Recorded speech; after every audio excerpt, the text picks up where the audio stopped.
봤던 부분 뒷부분부터 보도록 할게요. 이번 주제는 마음에 대하여입니다. 잘못을 인정하는 용기를 발휘하면 상황은 아주 단순해집니다. 늘 하나의 새로운 시작을 가져오는 용서는 자신의 실수나 잘못 또는 자신의 실패를 분명히 인정할 용기를 지닌 사람만이 누릴 수 있는 선물입니다.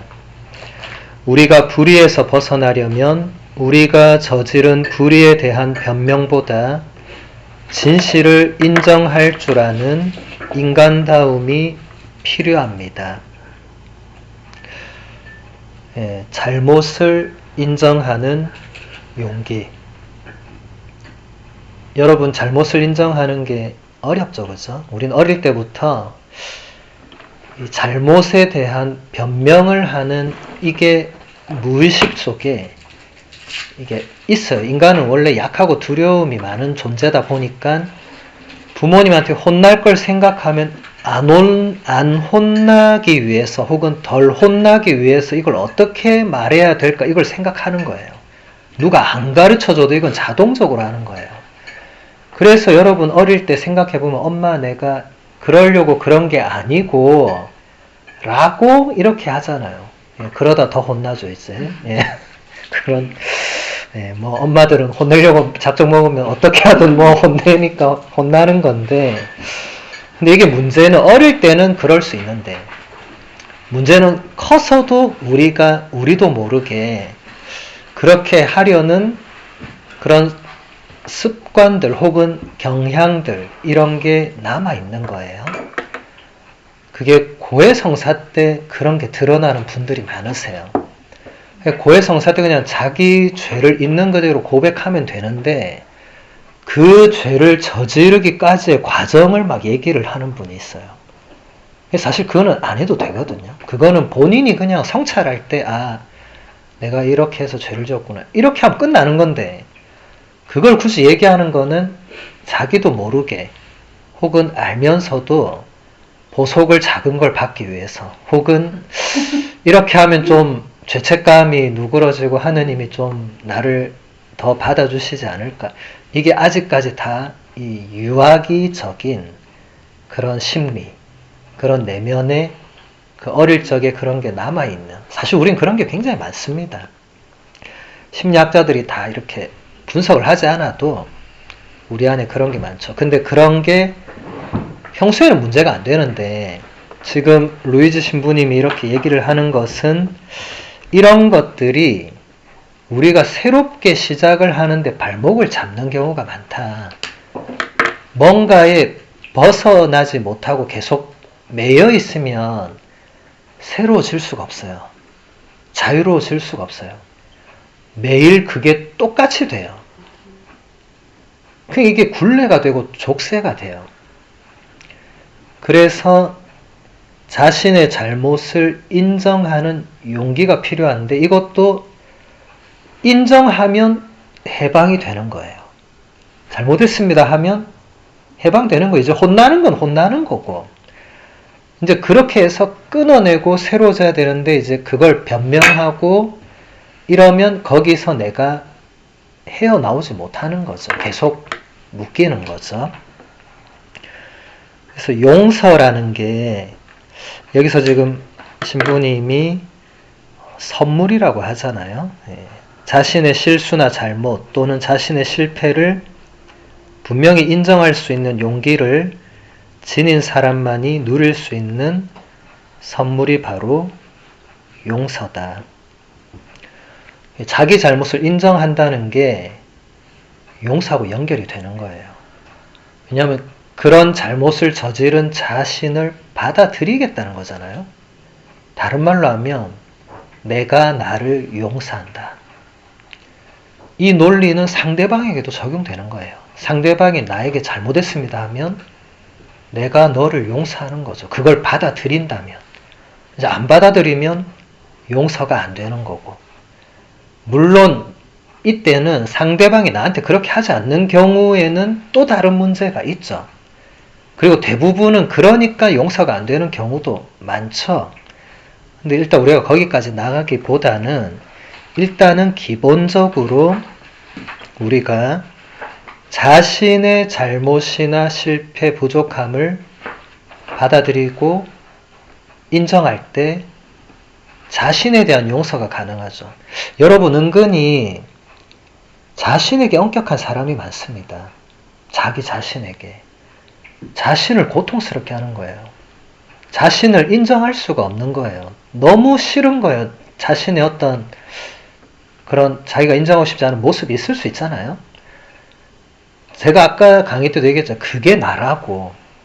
근데 부정하는 거죠. 그거 나 아니야. 그러면 본인이 본인을 부정하면 어떻게 되는 거예요? 심리학적으로 보면 이제 정신분열이 시작되는 거예요. 유체 이탈이 시작되는 거예요. 나는 내가 아닌 거예요. 내가 부정하고 싶은 나는 내가 아니야. 그럼 나와 내가 부정하는 내가 따로 국밥으로 이제 따로 가는 거예요. 분열이에요, 분열. 무엇이든지 분열은 하느님 뜻과 반대되는 겁니다. 그래서 아까도 루이즈 신부님이 나를 받아들여야 된다. 그게 나다. 네. 부족해도 그게 나다. 그래서 여러분 구원자에서 너의 사랑이란 그 생활성가에 보면 부족해도 내가 가난해도 내가 아파 신음할 때도 예수님께서 나를 사랑한다고 노래하잖아요. 그 노래가. 정말 그 정확한 표현이고 정확한 가사고 정확한 신앙 고백이에요. 하느님은 우리가 죄 안 짓고 정말 순수하고 열심하고 이때 나를 사랑하시죠. 물론. 근데 그럼 내가 죄 짓고 넘어져 있고 하느님과 멀리 있고 그럴 때는 안 사랑하고 그런 분이 아니죠. 여러분 자녀를 생각해 보세요. 여러분 자녀가 여러분 말 안 듣고 엇나가고 할 때 밉기는 하겠죠. 그리고 아니 내 뱃속에서 어떻게 저런 애가 나왔나 싶겠지만 그래도 사랑하잖아요. 더 사랑하잖아요. 더 마음이 가고 자녀가 이쁜 짓을 해도 물론 이쁘지만 자녀가 미운 짓을 해도 사랑이 더 가잖아요. 왜냐하면 그게 그 아이잖아요. 그걸 다 알잖아요. 그러니까 여러분 부모의 마음이 굉장히 하느님의 마음을 많이 닮아 있습니다. 하느님께서 우리에게 심어주신 거죠. 여러분이 그걸 어디 가서 배운 게 아니잖아요. 학습한 게 아니잖아요. 학위를 딴 것도 아니잖아요. 근데 세상의 모든 부모님은 다 그렇게 하시거든요. 자녀에게 그런 마음이 간단 말이죠. 그러니까 우리가 하느님께도 똑같은 거예요. 그러면 그때 그런 나를 내가 인정하고 받아들여야 되는 거죠. 그래서 하느님 앞에 가서 그냥 하느님 제가 또 당신 마음을 아프게 했습니다 라고 말하는 이게 용기가 필요하다는 거예요. 그냥 이 말을 하면 끝나는 거예요. 근데 이 말을 안 하는 거예요, 우리가. 그러니까 이건 여러 가지 많은 이유가 있어요. 근데 이게 용기가 필요한 거예요. 그래서 이 말이 잘 안 나오는 사람은 오늘부터 끊임없이 이 말을 할 수 있는 용기를 청하세요. 하느님께든 성모님께든.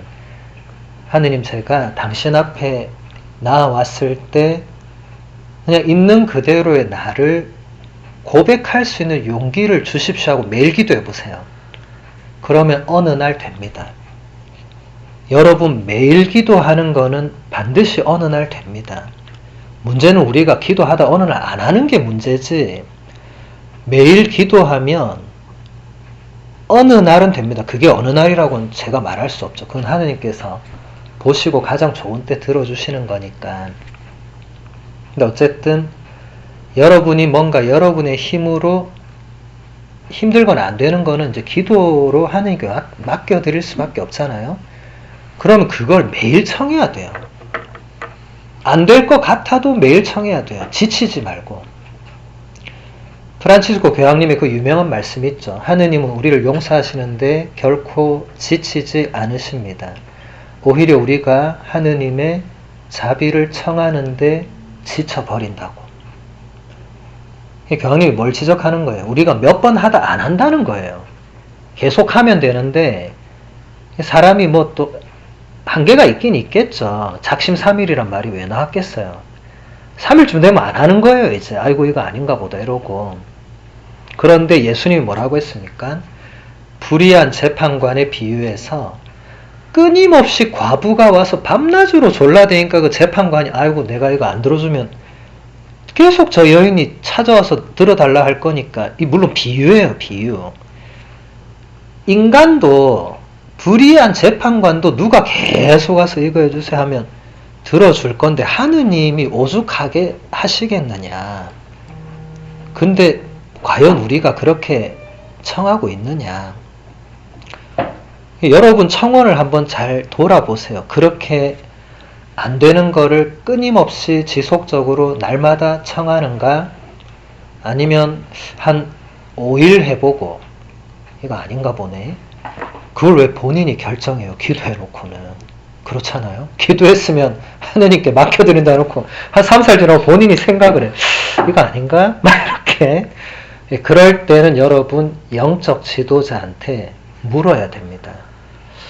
뭐 신부님 혹은 뭐 영적 동반자가 있다면, 그래서 예를 들어서 수녀님, 그 친한 수녀님한테 그런 얘기를 잘 한다, 혹은 신부님이 있다 그러면 신부님 제가 이 재앙으로 매일 기도를 하기로 했는데 한 5일쯤 되니까 이게 맞는지 잘 모르겠다. 왜 그러냐. 뭐 이렇게 그러니까 이게 정말 그만둬야 되는 지향도 있을 수 있으니까. 예를 들어 말도 안 되는 지향으로 또 청하는 분들이 계세요. 애시당초 안 돼 먹을 거를 계속 청하다가 그러면 이제 그러면 영적 지도자 보면 알거든요. 그러면 그 지향은 이제 하지 말고 지향을 바꾸는 게 좋겠다든지, 아니면 그 영적 지도자나 동반자가 보기에 이거는 계속 해야 되는 지향인데 이분이 지쳐 있다고 느낀다면 그렇게 얘기할 거예요. 제가 볼 때 그 지향은 계속 돼야 되는 것 같다. 그 대신 당신이 뭔가 지금 힘들다면 약간 그 시간을 줄이거나, 아니면 그 묵주기를 한다면 단수를 줄이거나, 어쨌든 지속될 수 있도록 하는 게 좋을 것 같다. 이래서 영적 지도자가 중요한 거예요. 옆에서 이렇게 잡아주는 거예요. 내가 잘 모르겠다 싶을 때는 여러분들은 그냥 본당 신부님한테 물으면 돼요. 예. 아니면 본당 신부님보다 더 편한 뭐 신부님이나 수녀님 계시면 누구든지, 아니면 그냥 신자들 중에 좀 내가 믿고 의지하는 열심한 신자가 있으면 물으면 돼요. 이런 상황인데 내가 확신이 잘 안 선다. 그럼 그분들이 다 도와줍니다. 그렇게 해서 끊임없이 지속할 수 있는, 그래야 기도가 힘이 생겨요. 무엇이든지 지속되어야 힘이 생겨요. 좀 하다 말잖아요. 힘이 안 생겨요. 그건 여러분 삶에서도 마찬가지입니다. 매일 하는 게 힘이 있는 거예요. 하다 안 하다 하는 건 힘이 없는 거예요.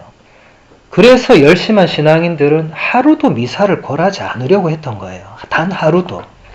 하루라도 그걸 빼먹으면 내가 내 영혼이 밥을 굶는 것과 똑같다고 생각했어, 옛날 어른들은. 그래서 비가 오나 눈이 오나 바람이 부나 태풍이 들이치나 미사를 간 거예요. 차도 없고 아무것도 없던 그 옛날에 시골 산길을 걸어서 막 한두 시간을 걸어가서 미사를 드렸던 게 불과 얼마 전입니다. 지속성의 힘이거든요. 그 할머니들의 힘은 그 지속성이에요. 그래서 여러분 미사뿐만 아니라 다른 모든 것도 여러분들이 이것을 지속해야 힘이 발생해요.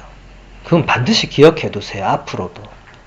그게 미사든 묵주기도든 성체조배든 여러분이 바치는 성물도든 아니면 그냥 화살기도든 영적 독서든 성경 읽기든 그게 무엇이든 지속해야 돼요. 지속.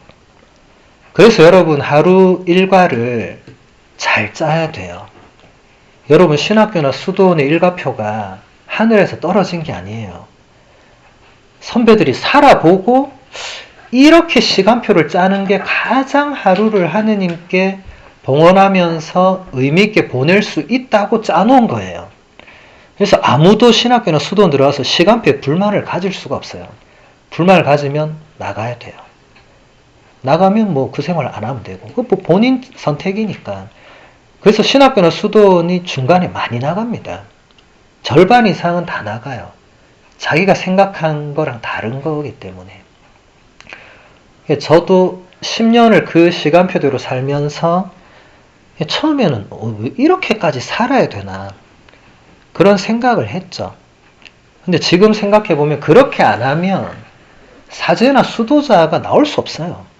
그리고 그 시간표가 가장 정말 이상적인 거구나.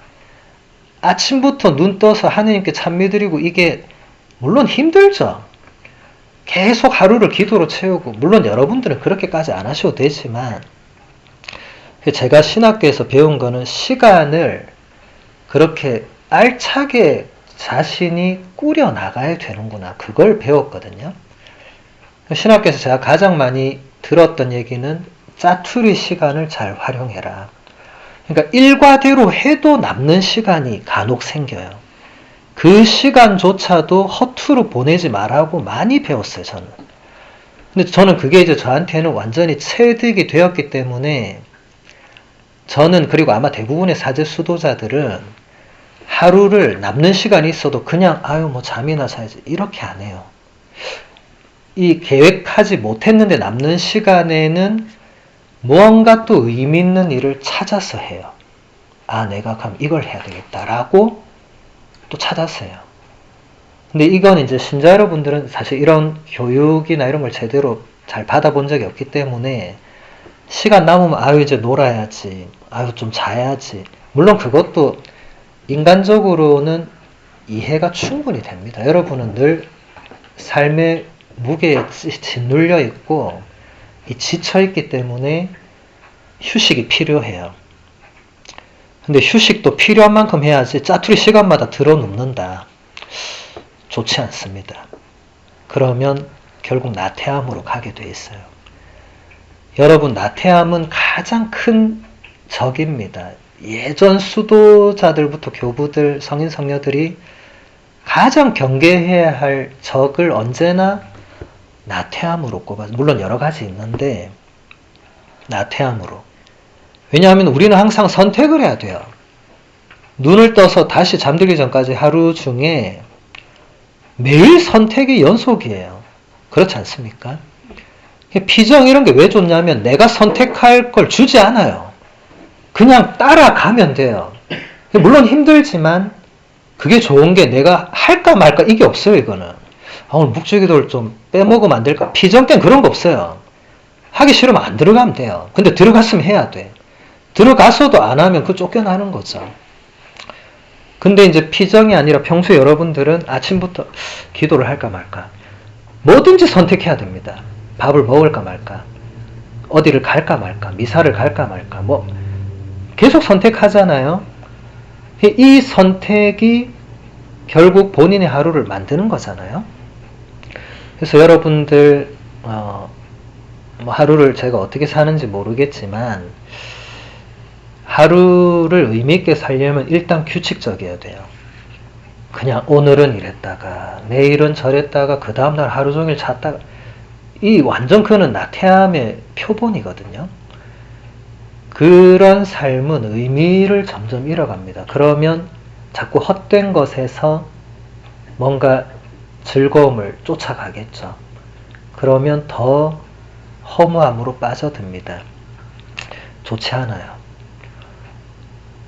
그래서 여러분들이 하루를 지금까지는 어떻게 사셨는지 모르겠지만 이번 피정 이후부터라도 나름의 최소한의 규칙, 내가 왜냐면 이제 여러분들이 인생을 다들 오래 사셨으니까 나름 나의 하루가 요렇다는 걸 다 알아요 이제. 그래서 그러면 제가 주님 제가 최소한 아침에는 반드시 당신께 이 시간을 이렇게 봉헌하고 또 일할 때는 뭐 어쩔 수 없고 그런데 또 중간에 잠깐 당신께 뭔가 봉헌하고 그러기 좋은 게 사실 성물도에서 제가 이제 추천을 하고 가르쳐 드린 거예요. 성물도 하면 이제 하루가 숨가쁘게 돌아가는데 기도도 빼먹을 수 없어요. 성물도를 다 하면. 그러면 따로 뭘 결심하고 할 필요도 없어요. 성물도만 잘 바쳐도 하루가 알차게 돌아갈 수밖에 없어요. 또 뭘 다른 나태한 그런 틈 없어요. 틈을 주지 않습니다. 그러니까 지혜가 그 안에 담긴 거죠. 하루 종일 하느님을 찬미할 수는 없다 하더라도 성물들 바치다 보면 하루 종일 하느님께 찬미 드리는 그 지향으로 이어질 수밖에 없죠. 이런 피정도 마찬가지고. 그럼 이제 나머지 일상은 여러분들이 스스로 알아서 하셔야 되는데 쉽지 않잖아요. 그러니까 여러분 나름의 하루 일과표 혹은 매 하루의 규칙 요렇게 해서 오늘부터라도 내일부터라도 내가 하루에 10분은 반드시 신앙서적을 읽겠다든지 뭐 예를 들어서 그렇게 하나씩 해서 지속시켜 가는 게 중요합니다. 며칠 하다 안 할 거면 안 하는 게 낫고 10분을 영적 독서에 하느님 제가 반드시 10분을 영적 독서 하겠습니다. 그럼 그 시간을 아침에 눈 뜨자마자 하든지 아니면 자기 전에 하든지 어쨌든 하는 거예요. 매일. 하루에 한 번은.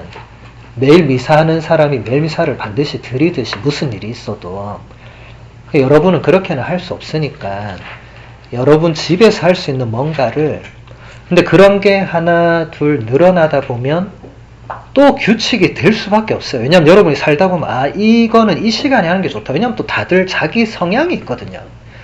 아침형 인간이 있고 저녁형 인간이 있거든요. 거기에 맞게 가장 내가 집중이 잘 될 때 그때 본인이 가장 뭔가 할 수 있는 일을 해야 되겠죠. 저는 제가 가장 집중이 잘 될 때 공부를 합니다. 그냥 그래야 이게 팍팍 들어오지. 집중 안 될 때 공부하잖아요. 이 책을 읽어도 막 머리가 아파. 이게 도대체 무슨 말인지 모르겠고. 그럼 이게 이제 뭐가 안 맞는 거죠. 그래서 나는 이 시간에는 이게 안 되는구나. 그럼 이 시간에는 그냥 나가서 산책을 해야 되겠구나.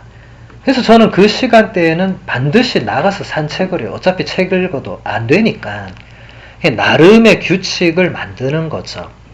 그래서 여러분도 그 좋은 것들을 여러분 삶 속에 가져오신다면 규칙화 시키는 게 그게 굉장히 중요해요. 그럼 나중에 그거는 아무도 못 건드립니다.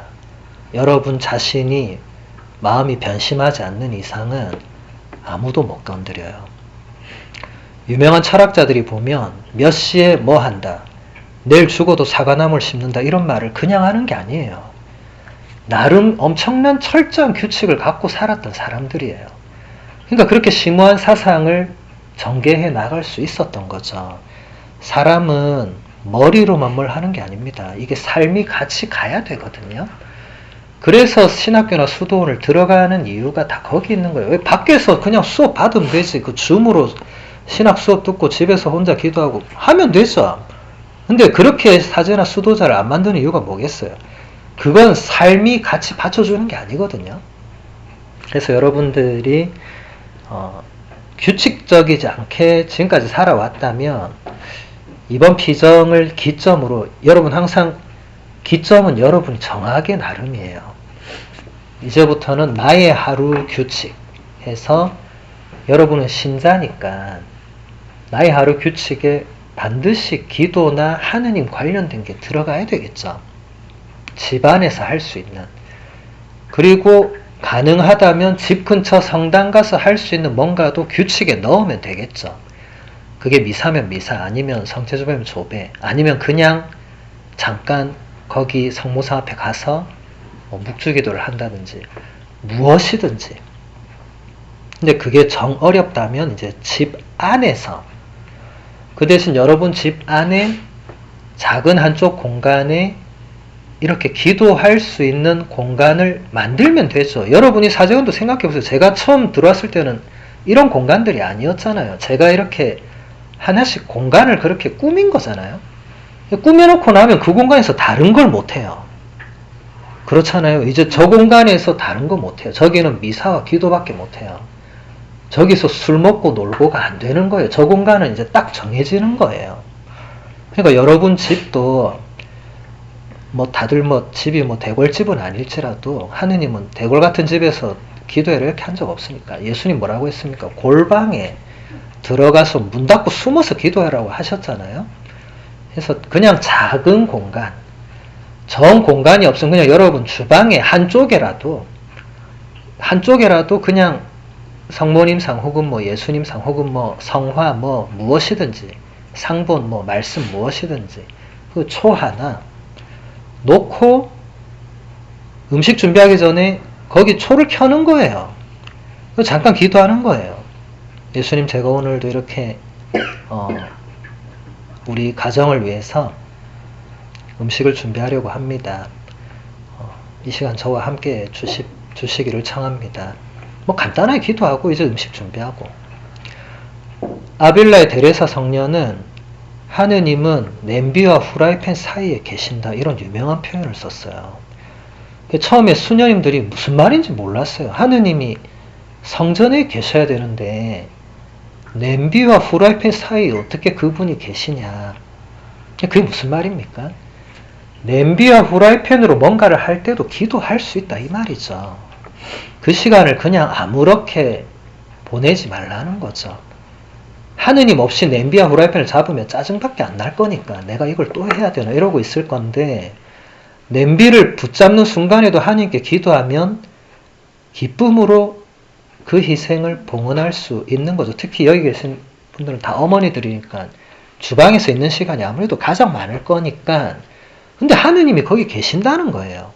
여러분 혼자 외로이 쓸쓸히 주방에서 왜 나만 이 고생을 해야 되나, 이게 아니고 하느님께서 거기 계신다는 거예요. 성녀 소아데레사가 그 영상을 아주 잘 보여줬잖아요. 그래서 소아데레사 성녀는 항상 기쁘게 주방일 뭐 허드렛일 기쁘게 했잖아요. 예수님께 다 봉헌하면서. 그래서 성녀 됐어요. 그분은 다른 거 뭐 특별히 한 게 없어요, 그분이. 그러니까 여러분들도 여러분 가정에서 얼마든지 그렇게 할 수 있습니다. 그러면 그토록 들어가기 싫던 주방도 기도의 공간이 될 수 있죠. 여러분 하기 나름이죠. 다윗이 울분이나 복수심 또는 배신감에 휘둘리지 않고 자신의 마음을 지키는 모습은 참으로 경탄스럽습니다. 그는 모욕과 부당함을 감내하며 삶에서 예기치 못한 일이나 저주스러운 일이 생길 수도 있음을 받아들입니다. 다윗은 모든 기대가 물거품이 된 상황에서도 마음이 함부로 더럽혀지도록 놓아두지 않습니다. 우리 재작년에 랭캐스터 가서 다윗 보셨던 분들은 기억나실 건, 물론 다 기억나지는 않겠지만 다윗의 인생에 결정적인 장면들이 여러 번 있었잖아요. 지금 루이즈 신부님이 여기서 얘기하는 거는 다윗이 아들 압살롬이 반란을 했어요. 그러니까 여러분 생각해보세요. 여러분 아들이 여러분 죽이러 오는 거예요. 그래서 도망갔어요, 다윗이.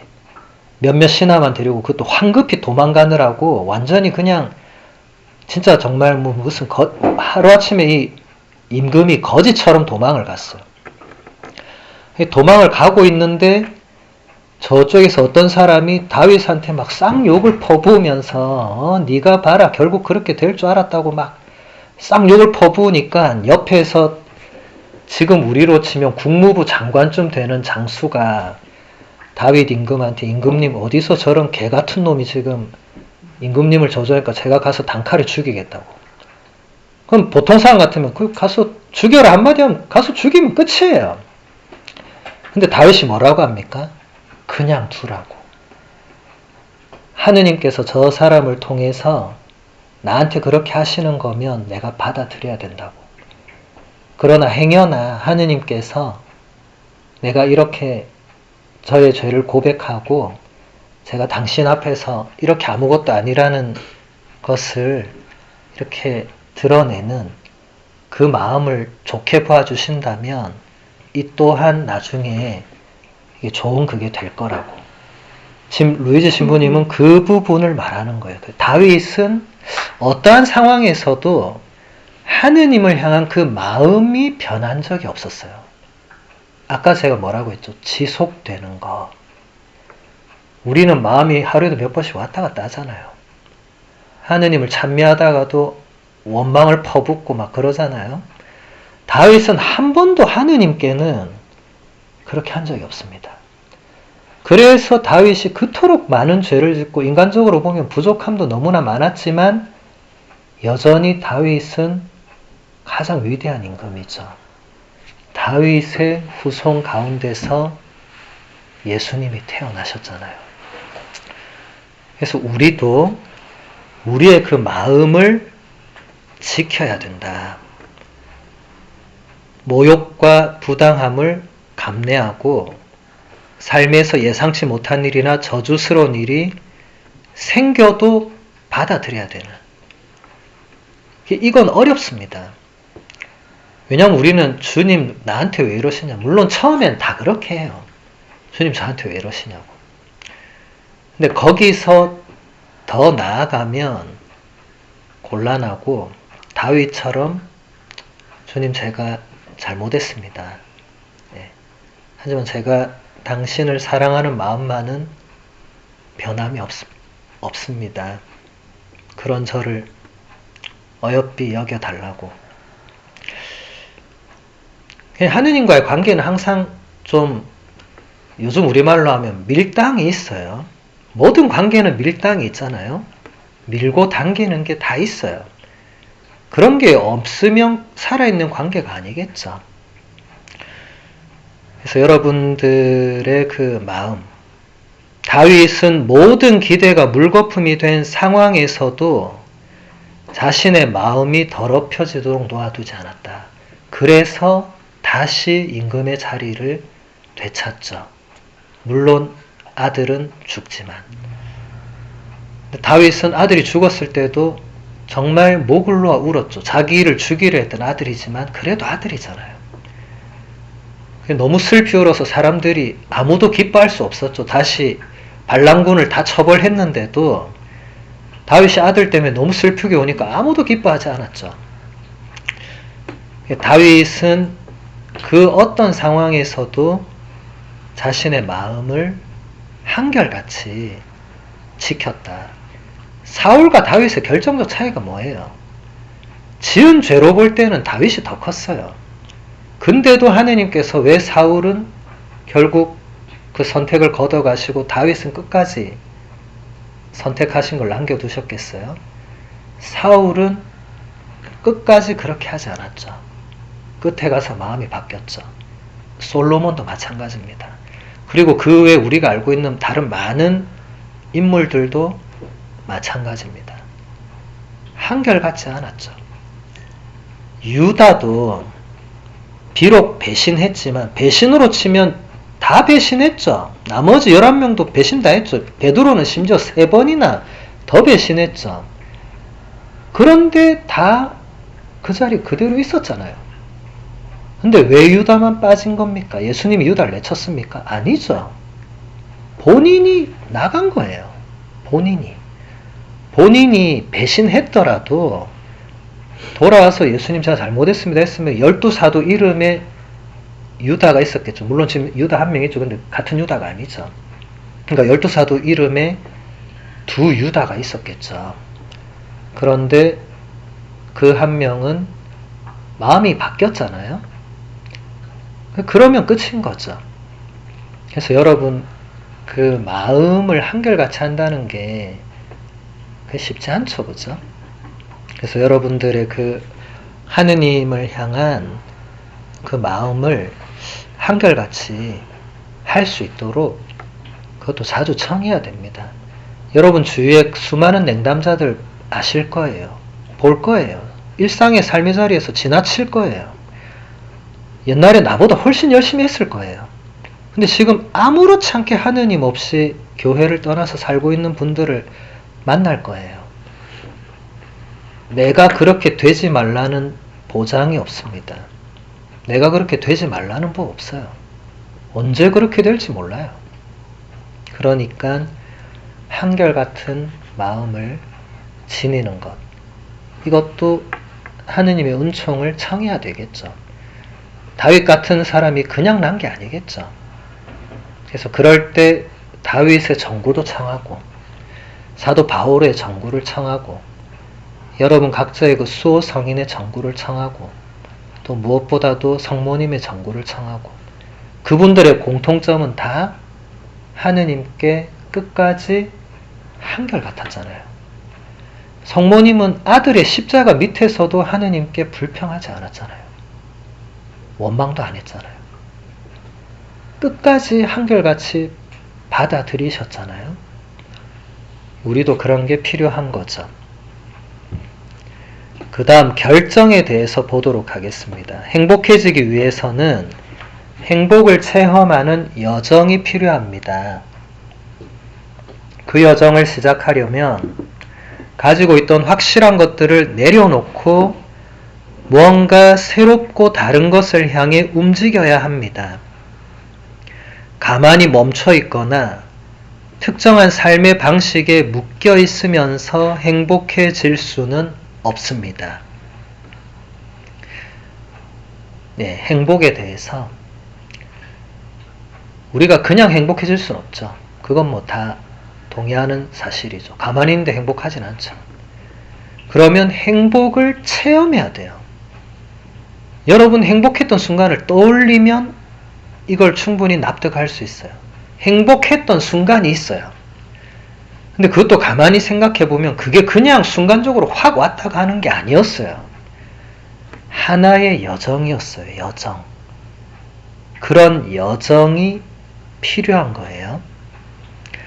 그런데 그런 여정을 시작하려면 가지고 있던 확실한 것들을 내려놔야 된다.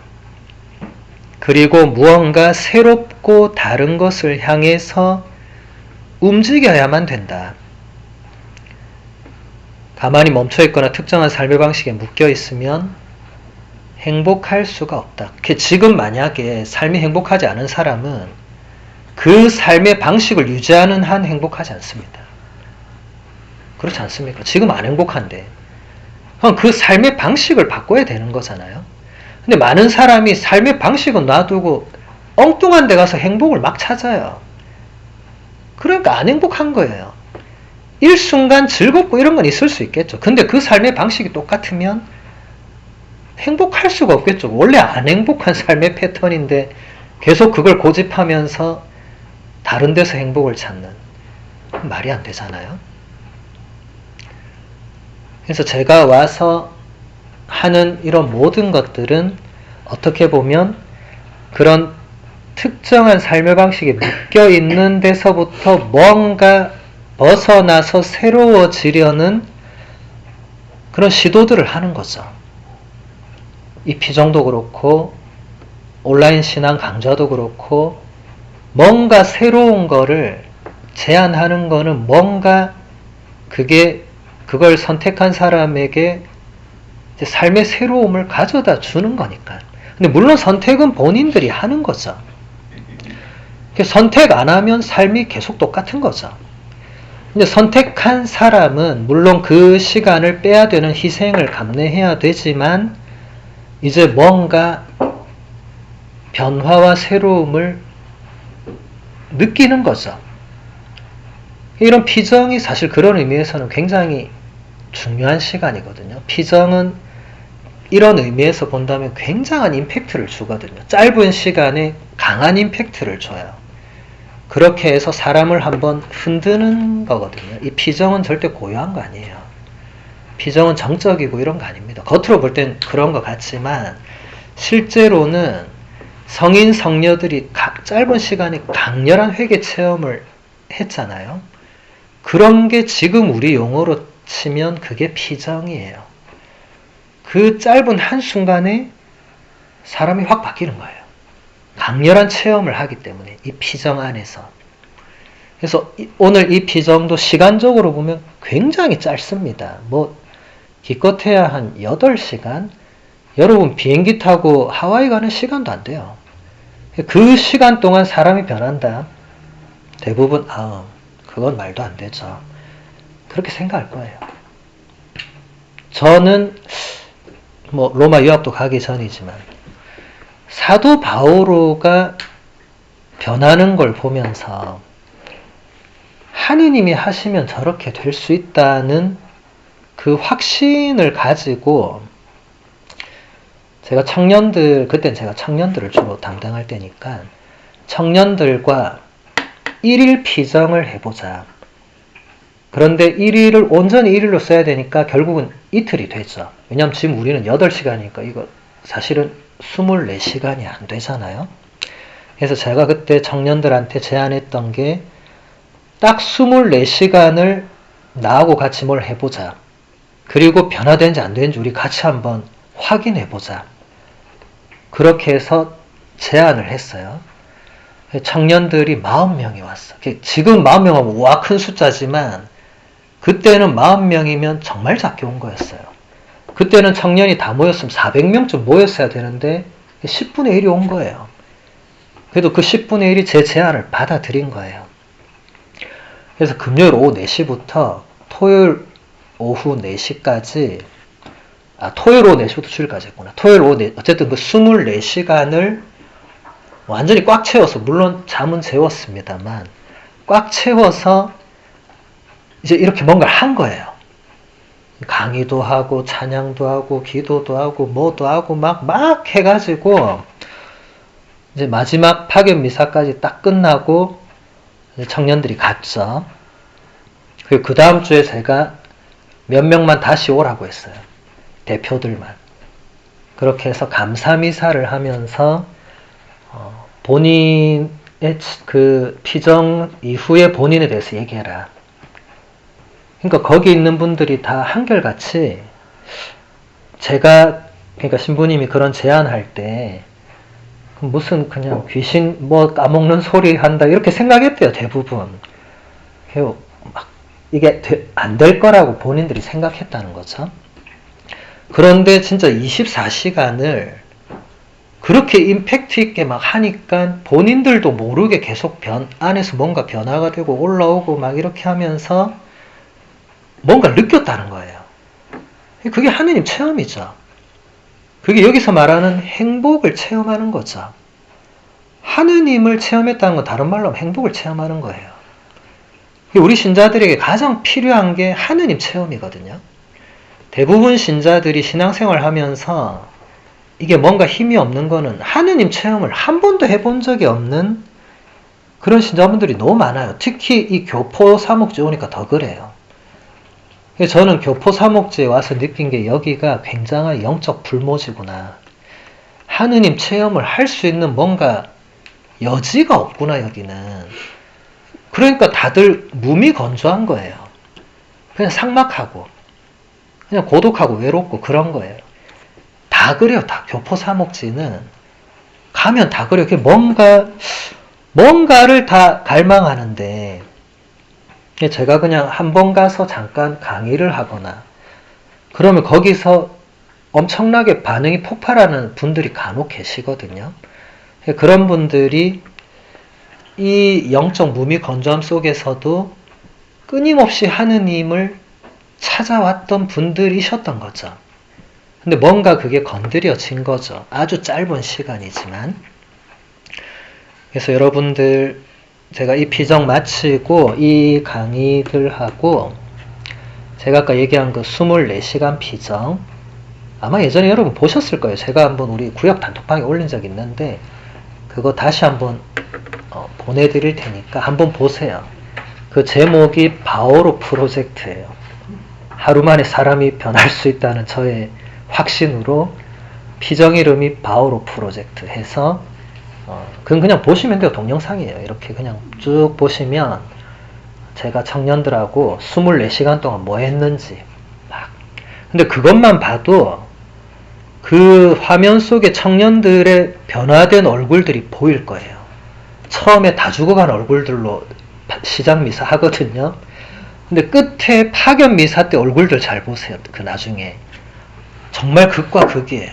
다 죽어가던 얼굴이 너무 행복한 얼굴로 파견 미사를 하거든요. 그럼 나머지는 이제 그 사이에 뭔가가 쭉 이렇게 여정이 있었던 거죠. 짧지만.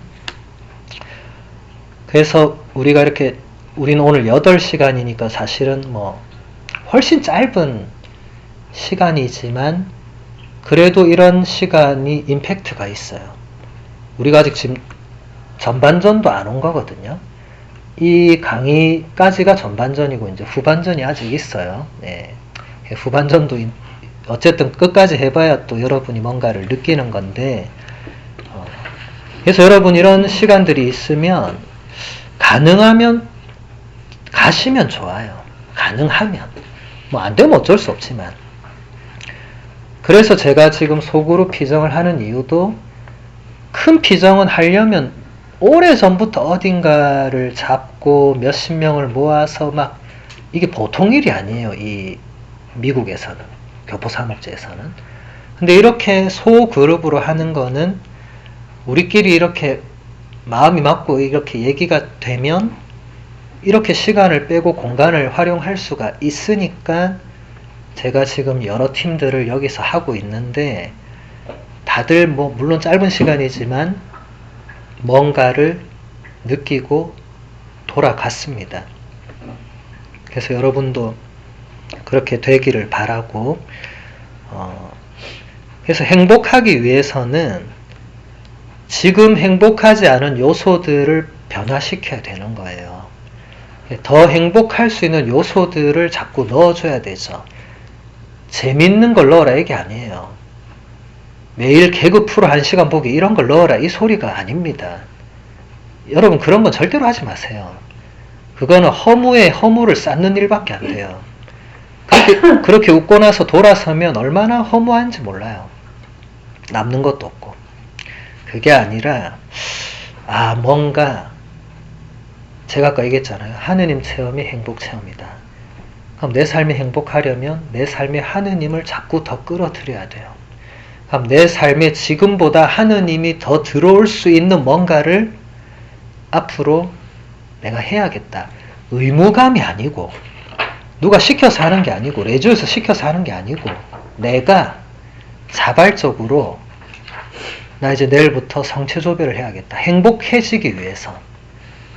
정말 그렇게 해서 매일 하루에 5분, 10분이라도 여러분 근처 성당을 간다고 생각해 보세요. 그리고 그 매일이 매일 이어진다고 생각해 보세요. 가서 예수님한테 얘기하는 거예요. 예수님 저를 더 행복하게 만들어 주세요. 매일 가서 그렇게 쪼른다 생각해 보세요. 그럼 그 시간이 어느 날 깨달을 거예요. 그 시간이 이미 행복이구나. 이걸 깨달을 거예요.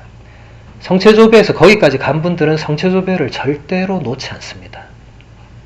마더 데레사 성녀처럼 다른 거를 빼도 성체조배를 빼지 않을 거예요.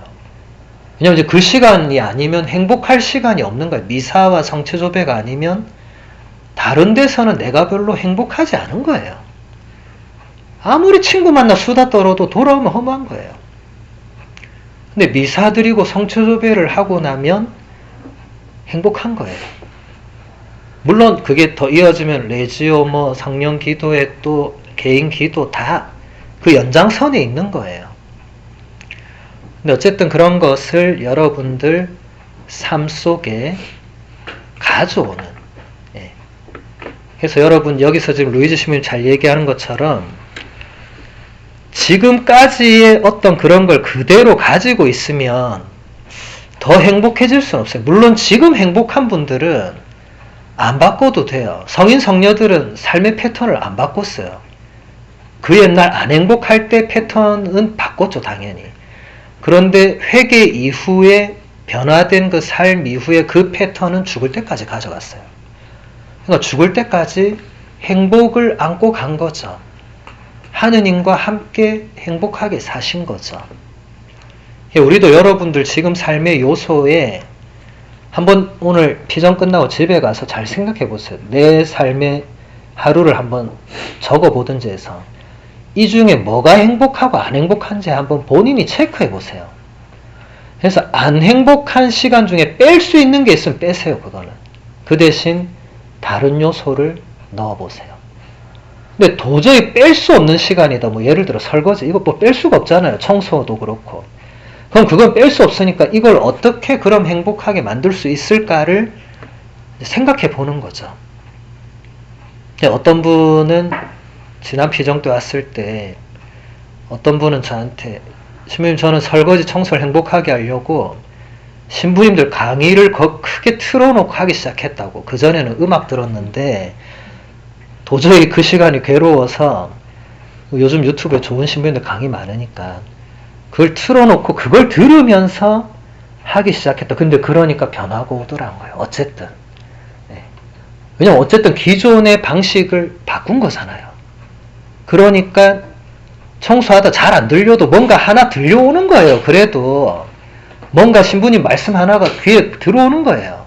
아, 맞네 하면서 깨달음의 기쁨이 청소 중에 오는 거예요. 청소는 괴로워 죽겠지만 허리도 아프고 팔도 아프고 이거 아무도 안 도와주고 막 그렇다 할지라도 기쁨의 요소를 내가 다른 데서 가져왔기 때문에 그 시간이 기쁠 수 있는 거예요. 그럴 힘들 때 여러분 성녀 소아데레사를 기억하세요. 소아데레사 성녀가 어떻게 청소 설거지를 기쁘게 했을까를 생각해 보세요. 그때는 음악도 없고 아무것도 없을 때입니다. 근데 기쁘게 하셨거든요. 이 비결은 하나밖에 없겠죠, 그죠? 그분은 예수님을 위해 모든 걸 했어요. 그런 분은 이길 수가 없어요. 그 수도원에서 가장 어린 소녀였어요. 근데 가장 기쁘게 굳은 일을 하는 거죠. 그러니까 성녀가 되는 거죠. 물론 여러분이 그렇게까지 성녀 될 필요는 없지만 행복하고 싶은 건 모두가 공통적일 거예요. 그러니까 앞으로 그런 행복의 요소를 여러분이 만들어야지. 이제 여러분 다 큰 어른이니까 아무도 여러분을 행복하게 해주지 않습니다. 이제 아무도 여러분에게 행복의 요소를 그냥 주지 않아요. 다 주위 사람들은 나를 괴롭게 하지 행복하게 해주지 않을 거예요. 내가 행복할 수 있는. 근데 내가 나 혼자 행복한 그건 아니거든요. 그건 하느님은 한 번도 그런 행복이나 기쁨을 말씀하신 적은 없고 하느님과 함께하는 그 행복, 그 기쁨을 여러분들이 오늘 피정 또 혹은 앞으로 이런 좀 특별한 시간들을 통해서라도 한 번만 체험해도 그건 죽을 때까지 갑니다. 여러분 성녀 마더 데레사 그 편지 나의 빛이 되어라 혹시 읽어보신 분은 아시겠지만 성녀 마더 데레사가 하느님 체험은 딱 한 번 했어요. 그리고 50년 동안 영혼의 어두운 밤을 보냈다고 그 책에서 고백해서 전 세계가 깜짝 놀랐죠. 어떻게 저런 성녀가 50년 동안 영혼이 어두운 밤이었는지 믿을 수가 없다고. 그런데 영적 지도 신부님한테 쓴 편지가 다 공개되니까 정말 그랬던 거예요. 그런데 어떻게 그렇게 살 수 있었느냐? 그 딱 한 번 하느님 체험. 그걸로 그렇게 된 거예요. 그걸로. 그래서 여러분도 그런 체험이 이미 있었던 분은 이제 그걸로 끝까지 가면 되고 없었던 분들은 이제 이런 뭐 피정이나 이런 게 그런 체험을 하게끔 도와주는 시간들이죠. 그래서 이런 거 있을 때 가능하면 참여하라고 제가 권유하는 이유도 하느님께서 뭔가 마련해 놓으신 시간에는 분명히 하느님께서 뭔가 우리가 그런 요소를 체험할 수 있는 뭔가를 마련해 두시기 때문에 그런 거예요. 그냥 제가 단순히 피정하고 싶어서 이런 시간을 마련하는 거 아닙니다. 저도 이 시간 안 하는 게 편하지 하는 게 편하겠어요? 안 하는 게 편하죠, 몸은. 근데 하면 그 행복은 안 할 때의 행복과 비교가 안 되겠죠. 제가 안 하면 이 시간에 뭐 하겠어요? 그냥 똑같은 일상을 보낼 거 아니에요? 근데 피정을 하니까 저도 지금 여러분과 함께 뭔가 더 하느님께 나아가려고 하는 거죠. 그러니까 저도 같이 피정하는 거잖아요. 이제 그러면 저도 매번 피정이 끝날 때마다 참여한 분들도 뭔가를 느끼겠지만 저도 끝나고 이제 혼자 감실 앞에 앉을 때 굉장히 그 보람의 열매가 큽니다. 예수님께 굉장히 감사를 드리죠. 예수님 당신이 이렇게 저를 통해서 혹은 그 시간을 통해서 우리에게 이렇게 큰 선물을 주셔서 정말 감사합니다. 그러면은 나머지 모든 고생과 수고와 힘겨웠던 것들이 그냥 눈 녹듯이 사라져요. 나를 고통스럽게 하던 것들이 이제 그 순간부터는 별로 그렇지 않은 것으로 되고, 왜냐하면 내가 더 큰 걸 체험하고 나니까 그 사소한 것이 나를 이제 못 건드리게 되는 거죠. 그게 신앙의 힘입니다. 성인 성녀들이 그래서 순교를 했던 거예요. 더 큰 걸 지향하니까 이 작은 게 되는 거예요. 자기 목숨도 큰 게 아닌 게 되는 거죠. 그건 뭐 엄청난 경지인데, 아무튼 우리가 뭐 그 정도까지 갈 일은 뭐 잘 없겠지만, 근데 어쨌든 여러분들이 뭔가 하느님 체험을 해야 된다고 여기서도 필요하다는 거예요. 그러지 않고서 그냥 행복할 수는 없다. 그래서 여러분들 앞으로의 그 여정에서 이 행복을 그냥 찾지 마시고, 행복은 하느님과 연결되어 있다. 적어도 우리 신앙인들에게는. 여러분 많은 생활성가 가사들 보세요. 전부 다 하느님이 나의 행복이라고 그렇게 노래를 해요. 근데 그런 노래가 그냥 나온 거 아니에요. 그 가사를 쓴 사람들은 그게 자기 체험인 거예요. 엉뚱한 데서 행복을 찾았는데 행복하지 않았는데 하느님을 만나니까 행복하더라는 본인 체험을 본인 혼자 가지고 있기가 아까우니까 가사로 써서 성가로 만들어서 이제 부르는 거죠. 그래서 여러분들도 얼마든지 성가 가사의 주인공이 될 수 있습니다. 여러분 성가를 들으면서 혹은 부르면서 남의 이야기 듣듯이 듣거나 부르지 말고 내 체험인 것처럼 듣거나 부르시면 확 달라져요. 구원자의 수 너의 사랑 이런 노래도 남 얘기 듣듯이 들으면 그거 그냥 그런 노래예요.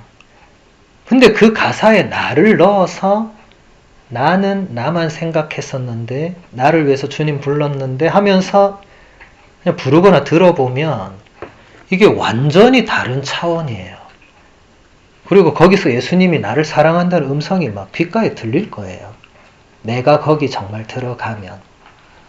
그렇지 않으면 그냥 귓가에 맴도는 그냥 흥얼거리는 노랫가락에 불과할 뿐이겠죠. 그래서 여러분들 행복에는 항상 하느님을 연결시켜서 찾고 그동안의 어떤 그런 내가 고수해왔던 삶의 방식이 행복한지 행복하지 않은지 오늘 혹은 빠른 시일 내에 체크하고 그렇게 해서 행복하지 않은 요소는 최대한 빼거나 변화시키고 그리고 행복할 수 있는 요소를 집어넣고 이건 여러분이 할 수밖에 없습니다. 제가 옆에서 물론 도와드리겠지만 결국은 여러분이 하는 거죠. 그래서 이번 강의는 여기서